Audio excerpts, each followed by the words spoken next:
special place. Beautiful and so meaningful in so many ways.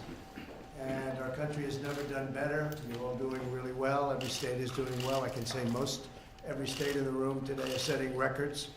And we'd like to think that the federal government has been helping you a lot. But it is wonderful being with you, and we had a great evening last night. And the talent of those musicians, they could be anywhere in the world. Many of them could work in the great opera houses, but they love the military. When you heard the violins and the talent, the great talent. I don't know if anybody has an ear for music. Believe it or not, a long time ago I was told to have a great ear for music by somebody.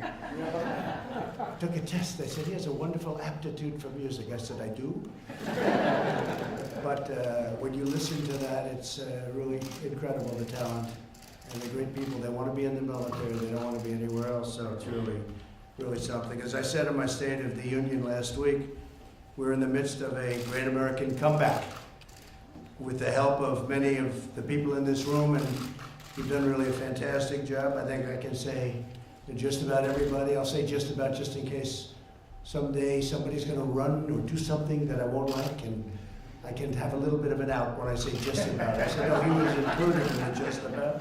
But we're creating the most prosperous economy and the most inclusive society ever to exist, actually. Since my election, America's gained 7 million new jobs. We added 225,000 jobs in January alone, crushing expectations. The unemployment rate reached the lowest level in 50 years, and a statistic that's incredible to me is the average unemployment that we've had during this 3-year period is the lowest in the history of our country, compared it to any other administration, the lowest in the history of our country. The unemployment rate for African American, Hispanic American, and Asian Americans have reached the lowest level ever recorded. Low-income workers have seen a 16% pay increase since my election, something that's so great to see. When I campaigned, they hadn't had rate increases, pay increases for 20 years, 21 years. They were working 3 jobs and 2 jobs and making less money than they made 20 years ago. Median household income, as you all know very well, is the highest ever recorded by far. Since 2016, 28 states have reached or matched their lowest unemployment rate on record. So we have 28, and I think soon we're going to have just about everybody. And at the end of last year, a record 39 states had unemployment below 4%. Again, another record. Just as I promised during my campaign, we're fighting every day to expand opportunity for African American communities all across our country. African American youth, we have such great news on African American youth. Unemployment has reached its lowest level ever recorded. It's a great statistic. African American poverty rates have plummeted to their lowest rate ever in history. And wages for African American workers have increased $2,400 a year. That's also a record. At the center of our economic agenda are opportunity zones. I hope you're embracing them. I think many of you are. My administration has worked with the governors in this room to create nearly 9,000 opportunity zones in our most vulnerable communities. Jobs and money are pouring into these areas that have never seen investment. I mean, they haven't seen them in decades and decades and decades, and hundreds of millions of dollars are pouring into certain communities, individual communities, hundreds of millions of dollars. And there's never been anything like it. Opportunity zones. Tim Scott did a great job on that, Senator Tim Scott. I urge all governors to create a state-level version of our White House Opportunity and Revitalization Council to coordinate the efforts of state government to provide maximum support for the opportunity zones, and we're there to help you. If you have a problem, call me, literally call me, and we'll work it out. But the opportunity zones, and that's Democrat or Republican, by the way, opportunities have been fantastic. We must not stop until we have delivered equal and abundant opportunity for every community in our land, and that's what's happening. To give former prisoners a second chance, this has worked better than any program ever. I was proud to sign the landmark criminal justice reform into law, and since that time, 10 states have passed legislation following our lead, and there were numerous states. I know Texas was there, Governor, with criminal justice reform, amazing, and Kentucky and a few others that were thought of as being very strict states, and yet they had criminal justice reform. We looked at a lot of what Texas did and some of the other states where it worked so well. And Alice Johnson is an example. She was in for 22 years, and she had another 20 years to serve on something that everything's bad. But to be in jail for 40 and 50 years for what Alice did on a telephone was crazy. Thanks to our roaring economy, former inmates are now finding jobs, and the employers are so happy. Now the economy is really helping, but it's the first time ever where prisoners coming out of jail are finding jobs, loving it, and the employers, the feedback we're getting from so many people, so many employers, are these are among the best people they have. And they were in a way forced by the economy, the good economy, because it's hard to get people. Down to 3.5, and actually it went to 3.6 because we're opening up the valve. They're hiring more and more people. That was a positive, 225,000, as I said. But the prisoners are now working, and they're doing a phenomenal job for the most part. Our booming prosperity is being fueled by our historic regulatory reduction campaign. In my first month in office, I imposed a 2-for-1 rule, requiring for every one new regulation, 2 old ones must be eliminated. Well, that turned out to be, we went to 4, we went to 6, we went to 8. We had a period where we were at 22 to 1. 22 to 1. And we're eliminating on average $3,100 in regulation costs per family a year. Nobody's ever even heard of such a thing. And we're getting housing built too. We have rules and regulations made it impossible. I hope California gets their act together, because the cost of regulations is almost the cost of a house. And they need housing, and they can't build it. They don't know what they're doing. The governor's initiative or regulatory innovation is designed to continue our unprecedented progress through state level deregulation. Governor Doug Ducey has achieved 3-for-1 on cuts. Good job, Doug. Well, you only won by about 17%, so you should be doing. In fact, at 17%, you should be at 4-to-1, I think. That's a big win, big one. That's a great win. And Governor Kevin Stitt of Oklahoma has reached 2-for-1 and going to 3-for-1. Where's Kevin? Hi, Kevin. Good job. Great. We're also working together, and many of you in the room have done much better than 1-for-1, much better. Some of you are up to 4. We're also working together to reform occupational licensing. Just this year, at least 12 governors have taken action to reduce burdensome occupational licensing requirements. That means licensing where either it's unnecessary or where you actually can do it very quickly. There are some licensing requirements that takes years to get approved, and it could take a matter of days.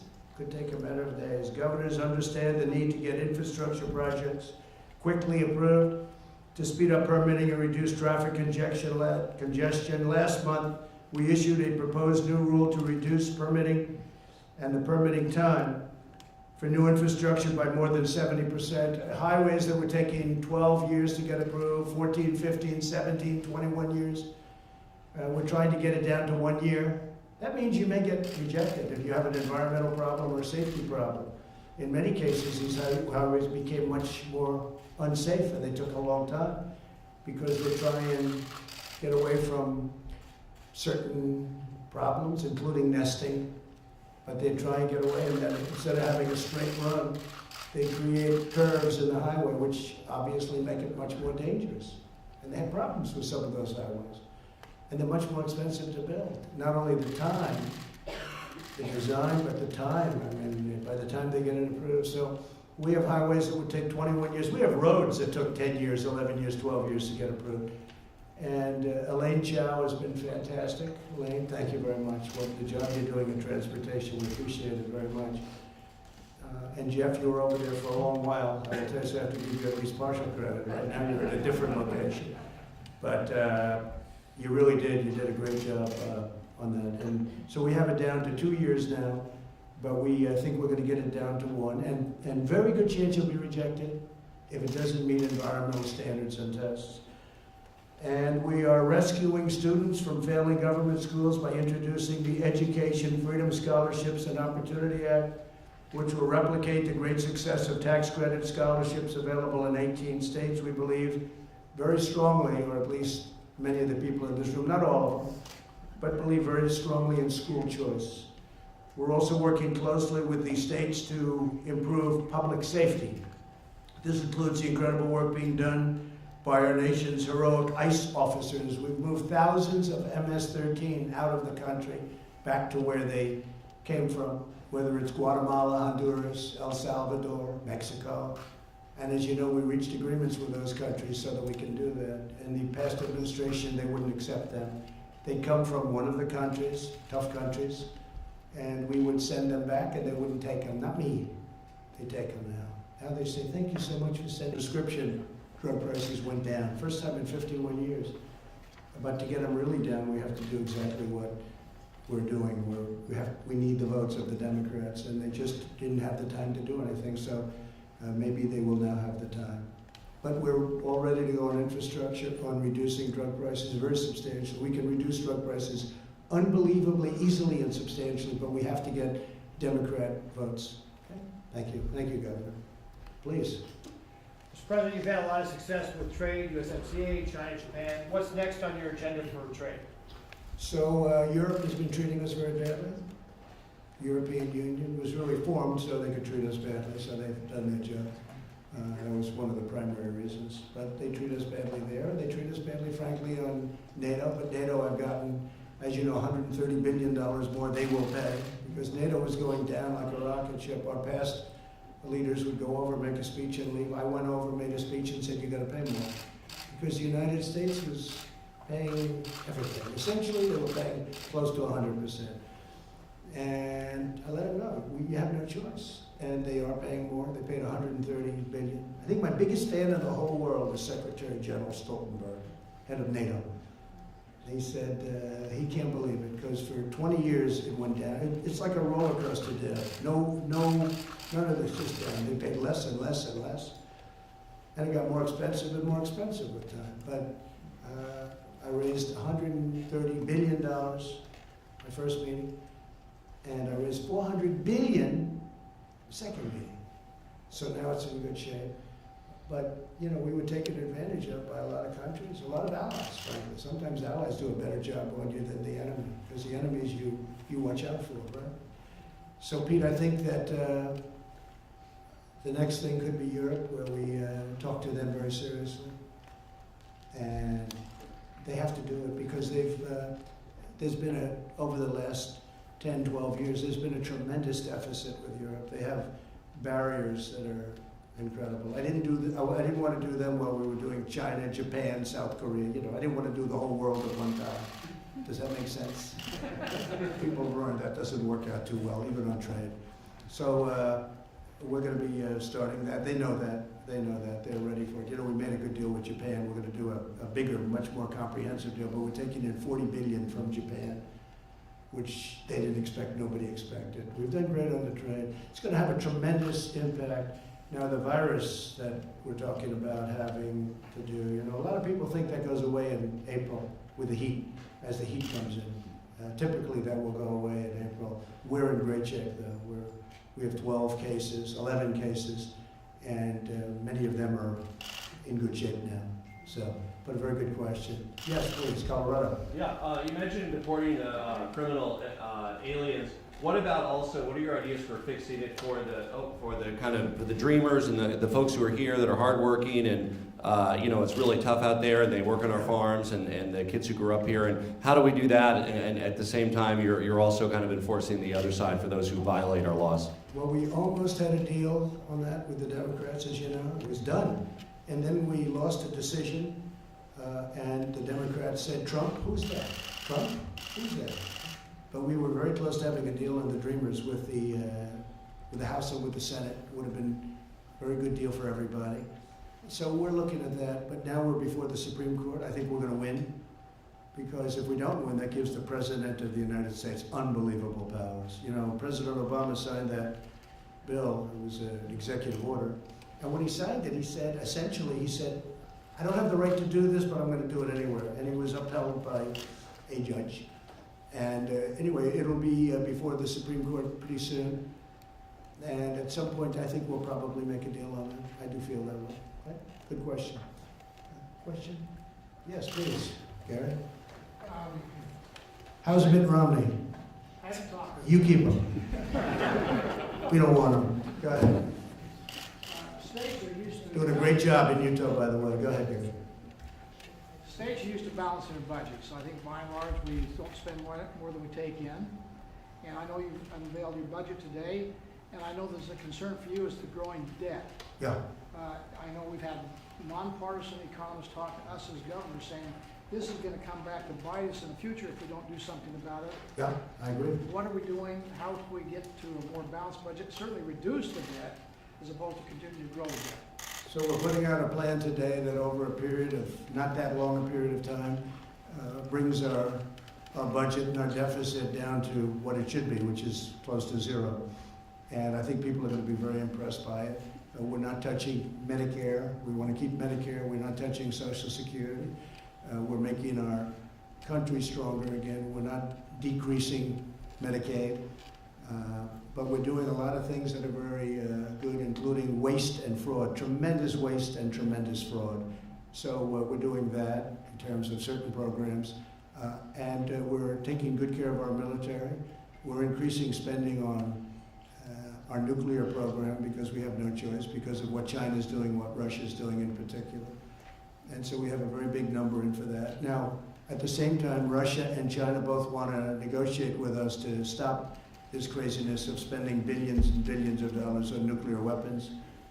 But the only way, until we have that agreement, the only thing I can do is create by far the strongest nuclear force anywhere in the world, which, as you know, over the last 3 years, we've very much upgraded our nuclear, but we're buying new. We have the super fast missiles, tremendous number of the super fast. We call them super fast, where they're 4, 5, 6, and even 7 times faster than an ordinary missile. We need that because, again, Russia has some. I won't tell you how they got it. They got it supposedly from plans from the Obama administration when we weren't doing it, and that's too bad. That's not good. But that's how it happened, and China, as you know, is doing it. So we have a tremendous $740 billion for military. But again, it's also jobs in the United States. So it's, you know, it's everything's made in the United States proudly. And we have the best in the world. We have the best equipment in the world, the best missiles, planes, rockets. Everybody wants our equipment. We have to be very selective, obviously. But we're going to have a very good budget with a very powerful military budget because we have no choice. Okay, about that. Ron, do you have something about, for instance, your plan of buying and cutting prescription drugs? You want to tell them what we're doing? Well, so we had a panel about your administration's approval under an old 2003 law that prior administrations did not utilize to allow safe and affordable drugs to be imported from Canada. So that's going through the regulatory process. We in Florida are working our own parallel track. As soon as your rules are done and in place, you know, we're looking to buy, and, you know, we could save a lot of money just for things like our prison system because the drugs are a lot cheaper. So we think there'll be good savings here, but I think it opens up a larger conversation, which I know you want to have, about why are we funding the drugs for everyone in the world? You know, Americans Want Relief, and I know you fought hard for that. But thanks for approving the Florida program. You can go, and Colorado's doing it also. You can go to certain countries, and the exact same pill made in the exact same plant, factory, wherever it may be, from one of the big companies, will sell for 50, 60, 70% less than the United States is paying because it's broken. It's a broken system. And so one of the things I've authorized is that certain states have requested, probably after this, everybody in this room will go back. But if we buy from Canada, you'll save 50% at this moment. Now, that may go up or everything may come down. One thing is going to happen or another. Either the drug companies are going to raise it and not make it possible to buy. They're going to raise it in Canada, meaning so you won't be able to do it. Or everyone's going to go down because you have a middleman in the middle that are making a fortune. Nobody knows who these people are, but they're getting rich because we had a broken system, and it's about time it gets fixed. So a lot of shakeup is going to take place. But if we had Democrats helping us, we could solve this problem in one day. But they don't want to vote. Again, they don't have any time to vote. They don't have any time to do anything other than what they do. So they seem to be freed up a lot now. They're freed up a lot, actually, I hear. How about a couple of more, and then we'll let the press go and relax and take it easy? Please, Governor. Your administration has done a great job with regard to addressing the opioid crisis. Thank you. An aspect about that is the growing problem of fentanyl, especially fentanyl coming across the southern border. Right. And it's my understanding there's some information about a lot of that coming from China. Yes. What I'm curious about is what the status is with regard to the reduction of fentanyl coming from China and our ability to corral that and to reduce that. So as you know, it's gone down. I met with President Xi on the trade deal, and I said, you have to stop fentanyl coming into our country. You have to do me a favor and stop it. You have to get it stopped. It has to end, because it's a favor for our country, and we're losing thousands and thousands of people to fentanyl. I mean, the size of a pinhead can kill a lot of people. It's unbelievably bad. And they send it direct, and they sent it through Mexico and through the border. And we would catch a lot of it, but even if a little bit got through, it's a very deadly drug. And they have cut it way back, and they've also criminalized. It wasn't a criminal. They considered a corporate kind of a thing. It was a drug of a different nature, and now they put it into their criminal statutes. And criminal in China for drugs, by the way, means that's serious. They're getting a maximum penalty, and you know what the maximum penalty is in China for that, and it goes very quickly. It's interesting. We have Singapore, they have very little drug problem. We have China, they have very little drug problem. States with a very powerful death penalty on drug dealers don't have a drug problem. I don't know that our country is ready for that, but if you look throughout the world, the countries with a powerful death penalty with a fair but quick trial, they have very little, if any, drug problem. That includes China. But they've put fentanyl now into their, he's working on that, and it's gone down a lot, as you know. They put it into their penalty system, and people will be getting the death penalty in China now for fentanyl. That was a big thing. It's not part of the trade agreement, but it is part of the trade agreement. And they have acted on it. Now, of course, they're working on something else, and I think they're doing a good job on that, on the virus. I had a long talk with President Xi for the people in this room 2 nights ago, and he feels very confident. He feels very confident, and he feels that, again, as I mentioned, by April, or during the month of April, the heat, generally speaking, kills this kind of virus, so that would be a good thing. But we're in great shape in our country. We have 11, and the 11 are getting better, okay? So great question. I think that fentanyl is a huge problem. It's almost at this moment 100% made in China, and they are starting to enforce it on our behalf. We have a good relationship with China now, probably the best we've ever had. Okay. Okay, so I think what we'll do, any other questions from the governors? Yes, please. Mr. President, I want to thank you for giving the states more flexibility in health care, particularly last week. Your Health and Human Services announced the Medicaid block grant waiver authority for the states. Arkansas will be pursuing that. But I want to thank you for that, and also ask you, in terms of your State of the Union address, you talked about health care. Is there anything that we can expect this year in Congress, an election year? Is there anything that we can get done that you're going to be a priority in Congress this year? So we did a big thing on health care. We got rid of the individual mandate on Obamacare, which basically made Obamacare not Obamacare anymore. It was the most unpopular thing in Obamacare, and basically you paid a lot of money for the privilege of not paying to have bad health care. And nobody wanted that. And we got rid of it. Big, big move. And I had a choice. I can make, so it really isn't Obamacare anymore. But I can, and we do, as you know, we left pre-existing conditions in everything. We left it. Because pre-existing we'll always have, and I think I can speak for Democrats too, but we are all going to have pre-existing conditions. We are always going to make sure that that's taken care of. The pre-existing condition situation, I think I can speak, I know I can speak for Republicans, I think I can speak for Democrats. It's a part of our society right now. Nobody's going to change it. If a law is overturned, that's okay, because the new law is going to have it in. The new law would replace the old law that was overturned. It would have pre-existing conditions. So I think it's important to say. But one thing that we will be doing is, at least from a Republican standpoint, you have 180 million people out there that have great health insurance. They love it, private health insurance. And we're going to save it. Other people are thinking about terminating it, which is brutal for unions and others, so I don't know how they're going to get around that. But we're going to be saving that. But when I took over, I had a choice. So we got rid of the most unpopular thing in Obamacare. Almost got rid of Obamacare, but essentially we did. But now I said, do we run it really well, or do we run it really poorly? Do we make everybody unhappy and blame the Democrats? Or do we make people relatively happy with a bad law? It's a bad law, it's a bad policy. But do we make people relatively happy? And I felt I had an obligation to do the latter. So it's been working out pretty well. And it goes along, and we've done block grants, we've done a lot of different things with different states, and we're tailor-made. Really, it's tailor-made for different states. We are doing things for states. Some people want block grants, some people want something else, and we're working with individual states. And I think governors are really happy and really surprised that we're doing that. I could have just cold-lined it and just said, we're not doing anything, and everybody would be happy, everybody would be complaining. But I think the best thing for our country to do is the way we're doing it. Until we get a replacement for Obamacare, a full replacement, that's going to be great. And I would say this, if we change the House, if we get the House, the Republicans get the House back, we will have that. Otherwise, we'll just have to negotiate with the Democrats. And I think at some point they'll come around and start negotiating these things because they really are good.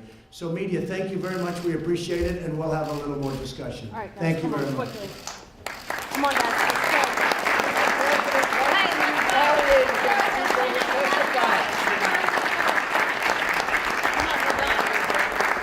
Come on, guys, let's go, quickly.